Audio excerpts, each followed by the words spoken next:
జిల్లాలో అందాలు గోవాను తలపించేలా ఉంటాయి. ఓవైపు గోదావరి, మరోవైపు సముద్రం. కూతవేటు దూరంలో సాగర సంగమం కలిసే చోటు చూడ్డానికి రెండు కళ్ళు చాలవు. అలాంటి ప్రదేశంలో ప్రజల చిరకాల కోరిక ఇప్పటికీ నెరవేరలేదు. ప్రపంచమంతా సాంకేతిక పరిజ్ఞానంతో ముందుకు వెళ్తూ ఇక్కడ ప్రజలకు మాత్రం కష్టాలు తప్పడం లేదు. ప్రభుత్వాలు మారుతున్నా తమ కోరిక తీరడం లేదని అక్కడి ప్రజలు తీవ్ర ఆవేదనకు గురవుతున్నారు. ఇంతకీ ఎక్కడా జిల్లా? అక్కడి ప్రజల చిరకాల కోరిక ఏంటి? ప్రజలు ఏం కోరుకుంటున్నారు? అసలు అక్కడి కథ ఏంటి తెలియాలంటే ఈ స్టోరీ చూడాల్సిందే.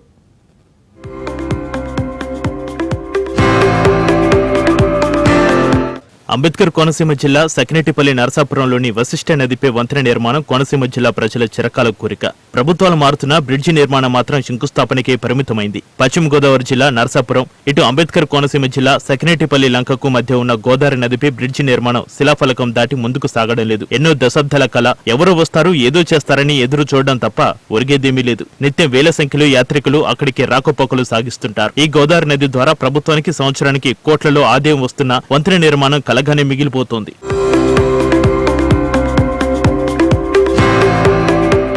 పశ్చిమ గోదావరి జిల్లా నలుమూల నుంచి అంతర్వేది లక్ష్మీనరసింహస్వామి దేవస్థానానికి వెళ్లాలంటే రేవు దాటాల్సిందే. ప్రజలందరికీ అగ్గిపేట దగ్గర నుంచి రైలుపేట దాకా ఏది కావాలన్నా ఆ పంటి రేవు దాటాలి. వంతెన నిర్మాణం చేయకుండా ప్రభుత్వాలు 4 దశాబ్దాల కాలంగా ప్రయాణికులతో చెలగాటమాడుతున్నారు. ఏ క్షణాన ఏ ప్రమాదం జరుగుతుందో అని ప్రజలు భయాందోళనకు గురవుతున్నారు. పడవ కోసం గంటల కొద్దీ నిరీక్షణ చేయాల్సిన పరిస్థితి. రాజులు దీవి ప్రజలు నరసాపురానికి చేరాలంటే ఇదే ప్రధాన దారి కావడంతో తిప్పలు తప్పడం లేదని అంటున్నారు.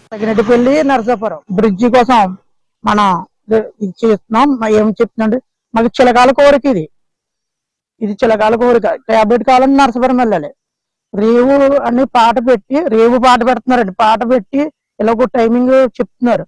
9వ క్లోజ్ అయిపోతుందండి. అది అన్నప్పుడు మళ్ళీ తిరిగి రావాల్సి వస్తుంది.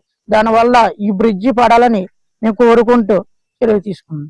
ఈ సకినేటిపల్లి లంక గ్రామం ఒక మారుమూల పల్లెటూరు. వీళ్లకు ఏది కావాలన్నా నది ప్రవాహాన పంటి దాటి నరసాపురం వెళ్లి కొనుక్కోవాల్సిందే. ముఖ్యంగా కోనసీమ జిల్లాలో రైల్వే సౌకర్యం లేకపోవడం వల్ల అక్కడ ప్రజలు రైలు ఎక్కాలంటే ఖచ్చితంగా రేవు దాటి నరసాపురం వచ్చి రైలు ఎక్కాలి. ఉభయ గోదావరి జిల్లాని కలిపే గోదావరికి బ్రిడ్జి లేక ఇబ్బంది పడుతున్నారు అక్కడి ప్రజలు. ఈ బ్రిడ్జికి ఎప్పుడు మోక్షం కలుగుతుందని ఆశగా ఎదురు చూస్తున్నారు. వయసు 50 సంవత్సరాలండి. 50 సంవత్సరాల నుంచి కూడా ఇక బ్రిడ్జి నరసాపురం సకినేటిపల్లి బ్రిడ్జి జరుగుతుందని అంటామే కానీ జరగలేదండి. మాకు చిన్నతనంలో ఎన్టీ రామారావు గారు శంకుస్థాపన చేశారండి. తర్వాత సుబ్బారెడ్డి గారు కూడా శంకుస్థాపన చేశారండి. రాజశేఖర రెడ్డి గారు కూడా 2008లో చేశారండి. కార్యరూపం దాల్చలేదండి. ఈ నిత్యం ప్రజలకి చాలా అవసరమైన విషయం అండి ఇది. గతంలో ఇదే వారధిపై 1986లో అప్పటి మంత్రి రామలింగరాజు శంకుస్థాపన చేయగా అధికారంలోకి వచ్చిన తర్వాత రెండోసారి స్వర్గీయ ఎన్టీ రామారావు శంకుస్థాపన చేయడం జరిగింది. కానీ పనులకు మాత్రం కార్యరూపం దాల్చలేదు. మరలా 2008లో వైఎస్ రాజశేఖర రెడ్డి మూడోసారి శంకుస్థాపన చేసినా పనులు ముందుకు సాగలేదు. ప్రభుత్వాలు మారినా, నాయకులు మారినా గోదావరి తీర ప్రాంతంలో ఉన్న వారి బతుకు తీరు మాత్రం మారడం లేదని ప్రజలు అంటున్నారు. సకినేటిపల్లి టు నరసాపురం బ్రిడ్జి నిర్మాణం పూర్తవడం ఖాయం. ఈసారి మాత్రం ఎట్టి పరిస్థితుల్లో కూడా వాయిదా పడదు. గతంలో ఫస్ట్ శంకుస్థాపన చేసిన ఎన్టీ రామారావు గారు ముఖ్యమంత్రి ఉన్న టైంలో గత చంద్రబాబు గారు చేశారు. రాజశేఖర రెడ్డి కూడా చేయడం జరిగింది. మరోవైపు ఈ ప్రాంతం అభివృద్ధి చెందాలంటే వశిష్ఠ గోదావరి నదిపై వారధి పూర్తవ్వాలి. వారధి పూర్తయితే ఉద్యోగ, ఆరోగ్య, వ్యాపార, వ్యవసాయ, విద్యా రంగాల్లో ముందుకెళ్లే అవకాశాలు పుష్కలంగా ఉంటాయి. కానీ రాజకీయ నాయకులు మాత్రం తమ స్వలాభం కోసం గతంలో ఈ ప్రాంతానికి మంజూరైన బ్రిడ్జిని సకినేటిపల్లి లంకకు 25 కిలోమీటర్ల దూరంలో ఉన్న చించినాడ గోదావరిపై వారధి నిర్మించారు. కూటమి ప్రభుత్వంలోనైనా ఉభయ గోదావరి జిల్లాల బ్రిడ్జి కోరిక నెరవేర్చాలని CM Chandrababu, deputy CM Pawan Kalyan వేడుకుంటున్నారు.